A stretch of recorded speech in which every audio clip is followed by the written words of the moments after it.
అందరికీ నమస్కారం అండి. మేము ఇండియన్ ఆయిల్ కార్పొరేషన్ నుంచి వచ్చాము. ఇక్కడ మీరు చూస్తుంది నీవా నగరవనంలో district forest officer Chaitanya sir ఆధ్వర్యంలో మాస్ ట్రీ ప్లాంటేషన్ చేయడం జరిగింది. మా స్వచ్ఛతా పక్వాడా అని 15 డేస్ ప్రోగ్రామ్స్ ఉన్నాయి. దాంట్లో భాగంగానే స్కూల్స్‌లో కానివ్వండి, పబ్లిక్ ప్లేసెస్‌లో కానివ్వండి, ట్రీ ప్లాంటేషన్, తర్వాత స్వచ్ఛతా కిట్స్ డిస్ట్రిబ్యూషన్ ఇలాంటివి ప్రోగ్రామ్స్ చేస్తాము. సో, ఇక్కడ ఏంటంటే మా నీవా నగరవనంలో ట్రీస్ ప్లాంటేషన్ చేశాము.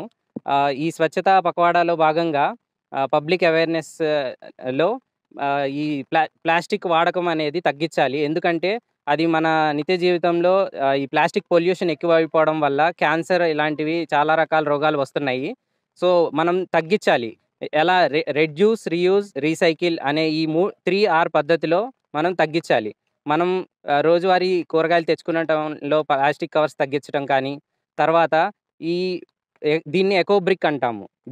దీనివల్ల ఏంటంటే మన ఇంట్లో ఉండే ప్లాస్టిక్ వేస్ట్ ఏదైతే ఉందో దాన్ని ఇట్లా ఎకో బ్రిక్ తయారు చేసి మన బ్రిక్ ఏదైతే ఉపయోగిస్తామో దానిలాగే దీన్ని ఉపయోగించుకోవచ్చు.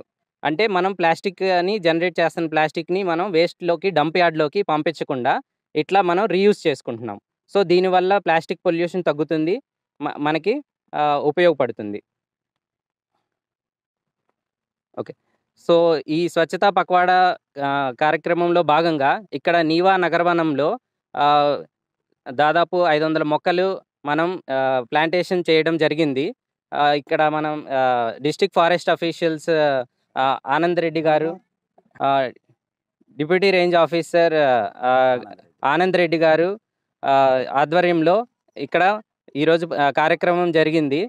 దీనిలో భాగంగా Indian oil corporation officials and forest officials, childrens వాళ్ళ స్టూడెంట్స్ అందరం ఈ ప్రోగ్రాంలో పాల్గొనడం జరిగింది.